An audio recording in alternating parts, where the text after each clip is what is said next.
Hello, Shreya Ley. Hello, Colin Ley. SLATs are cool. What is a SLAT, Shreya? What does this stand for? A Spousal Lifetime Access Trust? Yes, very cool. Yeah.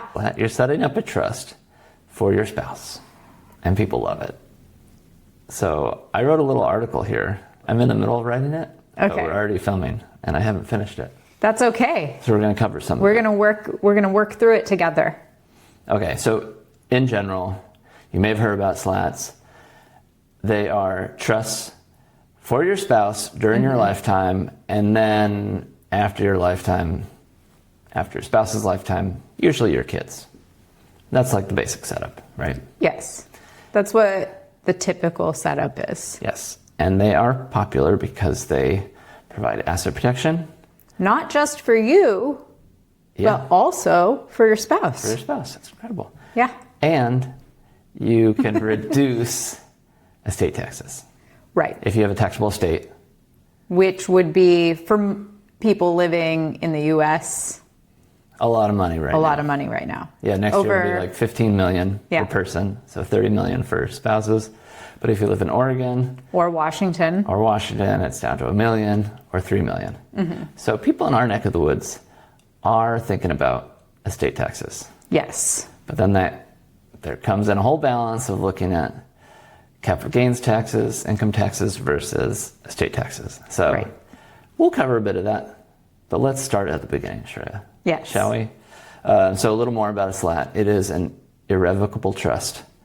So once you set it up, it's set up, right? So you can't take it back too easily.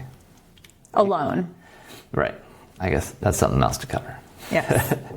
Well, I think that's a very common question that I get from a lot of potential clients and clients as well, though. So I do think it's important to mention that irrevocable trusts, although difficult to change, are not impossible to change. They can be set up so that they're flexible. It's not like everything is set in stone unless you draft it to be that way. Right. And we have heard from people who have set things up in stone and regretted that later. And it's like, too bad. Why didn't you hire an attorney to draft this? Okay, so starting at the beginning, setting up a SLAT. I think the first thing that people need to decide is if you are setting up the SLAT for asset protection or for tax reasons. And it could be for both. It gives you both, yeah. It's like, do you want just asset protection or do you want asset protection and tax planning? Question. Yes. Can you add on the tax planning later? If I start it now and I just want the asset protection, can I then flip it to also include the estate tax planning? The old flipperoo. Yeah. You know what, Shreya? I'm glad you asked, because you can do that.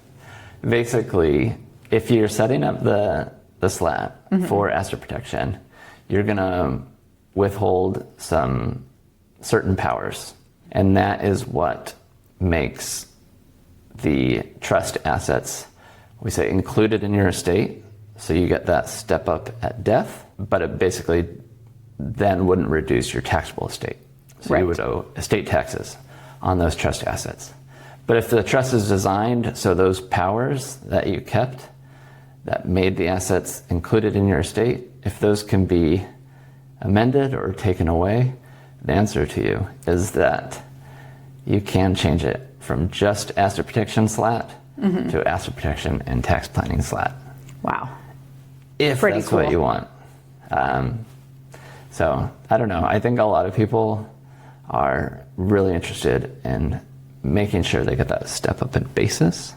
Yes. Well, I think if they know about it, they are into it. I think sometimes people are surprised that that is even an option, or that's something that happens at death, is the step up in basis. And so when I describe to them that they could be trying to solve an estate tax problem by losing or creating a capital gains problem, they then rethink their planning decisions. Yeah, like in Oregon, if you're like trying to avoid a 10% estate tax, you might be then adding a 40% income tax. So that would suck. Yes. That's less than ideal. But for assets that don't need a step up in base life insurance, that Yes. could be a great asset for a SLAT that would not be taxed. It would not be part of your taxable estate. Yes. Life insurance is an excellent choice. And I think it's really interesting when we were talking to someone recently about the benefits of putting something like life insurance into a SLAT, which can protect lots of things, as opposed to simply creating an ILET, which is more standard for life insurance and can only hold life insurance. Yeah, I heard an attorney talking about this, kind of the timeline of a family who is building wealth, and as time goes on, when they're younger, they might set up an ILET, and then for a life insurance trust, and then later on, they might be setting up a SLAT. So instead of doing these multiple trusts and like throwing away your ILET or whatever, if you don't end up keeping the life insurance, you could just set up a SLAT to begin with to hold your life insurance, and then later on hold other assets that you think are good for that SLAT. Okay, so I had in step 1 of setting up a SLAT, you are deciding whether, again, you just want asset protection, or if you want asset protection and estate tax reduction. So that requires looking at how much you have, what your net worth is, what kind of assets you have, and again, making a decision if that makes sense. Okay, the other major thing that we need to hit on with a SLAT is that you still get indirect access to the trust assets. That's why this type of trust planning is so popular. So you've taken your asset, the donor spouse who sets it up for their spouse, they take their asset and they're giving it to their spouse in trust. So beyond the creditor protection, the donor spouse still gets to indirectly benefit from those assets. I give you things in a SLAT? I'm saying if you buy a vacation home with your SLAT assets that I set up for you, I'm thinking you're going to let me use it too. I could pop in for a weekend, maybe? Maybe. We'll see. Yeah, so we'll have to work out the details. So how cool is that? That is protected from my creditors, it's protected from your creditors. I get to use it if you let me. You get to use it. Sounds pretty cool. It does sound pretty cool. It's a good setup. Next, Shreya, what else we got? Are we going to talk about divorce? Okay, yeah, let's talk about divorce and SLATs. Is that a question everybody asks? You talk to more prospective clients than I do. Not everybody, some people. It's on their mind. Yeah. And it should be, because that should be taken into account when you're setting up your SLAT. It's like, if I'm going to give these assets to my spouse, what happens if in the future we are no longer spouses? Right. Yes, you need to take that into account, because a lot of times the SLAT is set up so that the donor who sets up the trust is paying the income taxes of the trust. And so if we're no longer together, then... I'm still footing the bill for your vacation home? Yeah. For your Airbnb property? Yeah. Yeah. That would suck. It would suck. And you need to make sure that the trust is being designed to address that. So either you set up basically it's not you specifically being named as the beneficiary, maybe it's what they call a floating spouse. So it's the person you're married to at the time. So, you get divorced and then you jump right back in. What is it, on average, a year and a half? 2 years, people get remarried? Yes. Got a new spouse to be the beneficiary.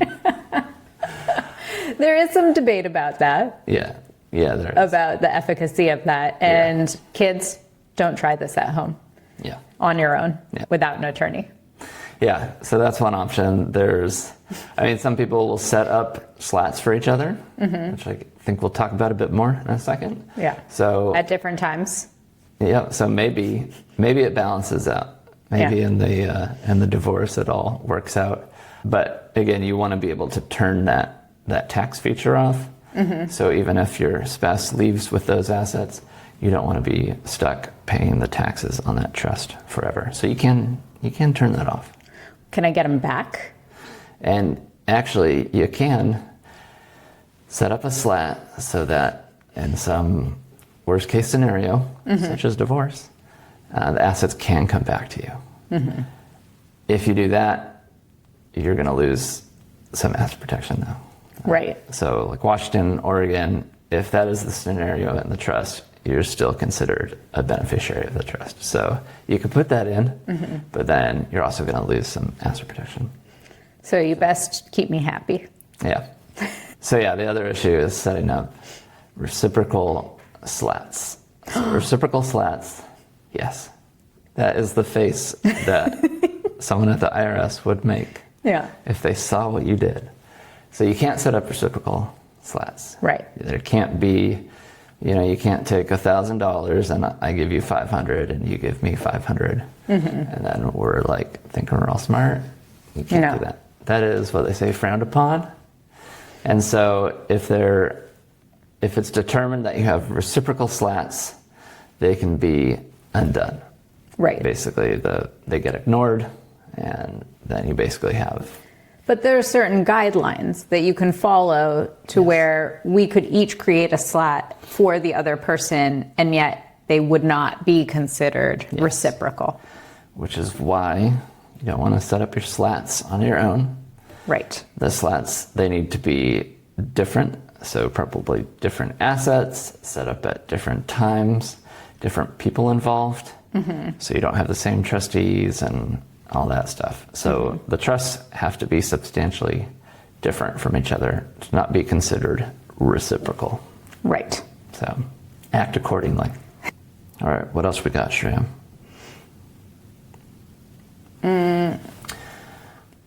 Cost savings in setting up a SLAT. So that is something some people like about SLATs is that your spouse can be the trustee. So you don't have to hire a professional trustee in another state or if you're an offshore trust, in another country. So you set up the SLAT for your spouse, and the spouse can be the trustee. So that is going to save thousands of dollars a year. Yes. In trustee fees, and people like that. And if you are adding assets to the trust over time, eventually if the trust assets got large enough, you could bring in things that way. And people, kids or their spouse or whoever it is that they would like to be in charge of the trust assets may not have all the financial savvy that they do. And so I think it's important to note that investment, all of these other professionals can always be a part of the decision-making process and management process of assets. Yeah. The trust is your oyster, I might say. There's these other people who can help and step in, and it's really, you're limited by your imagination.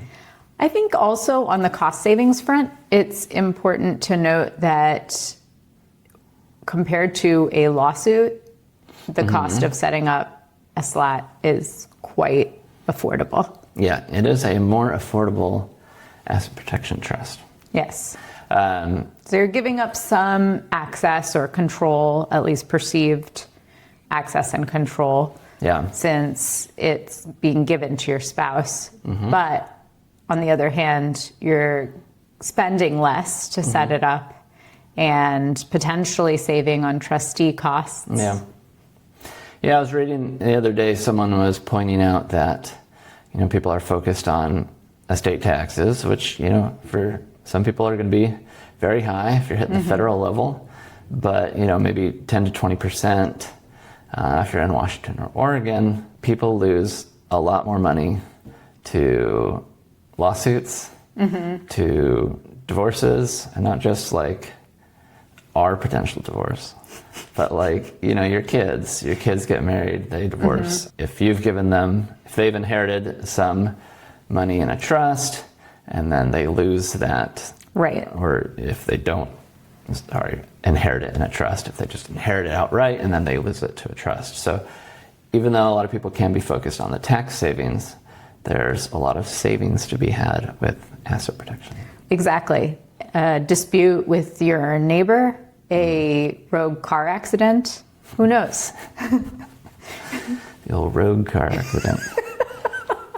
Came out of nowhere. Came out of nowhere. Ooh. Next thing on this article that I've half finished was talking about funding the trust. And that is something that can concern people, depending on the asset that's going in. Maybe they put an asset in there and they're like, what if I want it back in the future? Well, a SLAT can be set up so you have powers to be able to swap assets out. So if you put an asset in there, you reserve the power to take it back out as long as you put something of equal value. IOUs of equivalent value, or better yet, an actual asset of an equivalent value. So you can have that flexibility again. So if you are worried about putting something in that you might want out, that's possible to do. That's great. That's another way to deal with the capital gains side of things too. If you want to make sure that if something has appreciated a lot within the trust, you could swap it out for something else. And then you get that step up when you die in that rogue car accident. You get that step up basis and everything works out just perfectly. You just have to know when you're going to die. That's the one detail. A little small detail. Okay. Other issues with funding the trust. Joint assets? Yes. You can't do it with joint assets. They need to be separate assets. And so if you do have joint assets, you need to take some steps beforehand to separate those. Because I can't gift you an asset that you are half owner of. Right. Because then it's kind of like a self-settled trust for you, and that asset would not be protected from your lousy such creditors. Fancy terms, Colin Ley. I'm sorry. It's like you're a real lawyer. Yeah. Something I thought a long time ago, way back before I knew about these trusts, I thought with the SLAT, part of the benefit was that you get an unlimited exemption to add assets to the trust, right? Because it's for your spouse. Right. But that's not the case, because there's limitations put on access to the trust assets. That's what gives the creditor protection. But that means there is no unlimited exemption for you to gift assets to the trust. Right. So assets that you put in the trust, if you are going for estate tax reduction, not just creditor protection, you either use your lifetime exemption, so some of that 15 million as of soon, or you do like an annual amount, whatever that is, for the year that you are watching this video. Yeah. So there's options. Or if you are doing the annual amount, then that's great, right? Yeah. Just throw a little bit in. Yeah. Every year. And even if you have... And that's the benefit of starting early with it as well. It is. And you can have more beneficiaries in there too, which would give you more annual exemptions. Yes. And the other option is to sell an asset to the trust. So you get I paid do back, like that option. because you get paid back over time, and it doesn't use any of your exemption if you're hoping to save all that exemption for later. Yes. So there's options. Yeah. The sale also has benefits on the creditor protection side and can allow you to continue to benefit from income or, some sort of appreciation, It will profit. income stream back over time. Yeah, because one of the things if there is a creditor in your future who will challenge the trust that you've set up, basically their challenge to it is going to be a avoidable transaction. So they're going to say, hey, I want this asset to be pulled out of the trust. They did it because they knew I'd be coming. They didn't want to pay me. Yeah. So one of the key ways that they make that argument is to say that you gave something away for no value. So you just gifted something away. So there's that for avoidable transaction is gone. Wonderful. And then, like you said, you get that income stream back over time, 10 years, 5 years, 10 years, 20 years, maybe. It's all possible. It is. Okay, Shreya. Have we hit a lot of cool things? We're not We done. have. Okay, I'm at step 4 now. You're at step 4. Step Oh 4 my of gosh. 4. I did not even realize we had gotten that far. I've just been having a great time. Oh, I'm glad you're enjoying yourself. Yes. Step 1 was basically doing that strategic planning. Are you doing credit or protection? Right. Tax planning. What's the deal there? A little bit of both. Step 2 was designing your SLAT. You know, who's going to be involved. Make sure you don't do reciprocal trusts. Timing. Who's going to be the trustee, timing, all that good stuff. And 3 was funding the trust. Right. So we talked about that. Now we're on step 4, which I have titled Execute the Game Plan. Managing and maintaining your SLAT. Okay. Is there a lot of maintenance for the SLAT? You know what? I don't think there is really. So you can, probably should get a tax ID for the trust. Yes. If the trust is receiving tax statements, so like 1099s. 1099, that sort of thing. K1s. Yeah. So if the donor, the grantor, the person who set up the trust is on the hook for the taxes, they basically, you fill out what's called an informational tax return. You're basically saying, hey, this trust doesn't actually have income taxes. I'm paying them. It's being paid on this person's personal return. Yeah. Even with the tax ID, you just send that in to the IRS. You're and basically you say, just saying, this is my tax liability. So you probably have to do that every year. And that's about it. If you have an insurance policy in it, you need to pay those premiums. Yeah. Add money, pay those premiums. What about crummy letter? Crummy letters are, if you're doing the annual gifting to the trust, you are most likely supposed to send crummy letters, which is basically a notice to the beneficiaries. You're giving them a window of time in which they can withdraw the money that you've added. You're like, hey man, you've got this chance to withdraw the money. You don't want them to. Right. Because then it, stays in the trust. And if they're children, then it doesn't matter.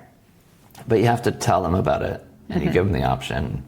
A lot of times you set it up at the start, and then they can waive future crummy letters. But it's basically to make sure that your annual gifting qualifies for the annual gift exemption. Anything else? No, I think that's it. I think we've covered a lot of the basics. Of course, lawyers love to say the devil is in the details, which I think is true for any type of planning like this.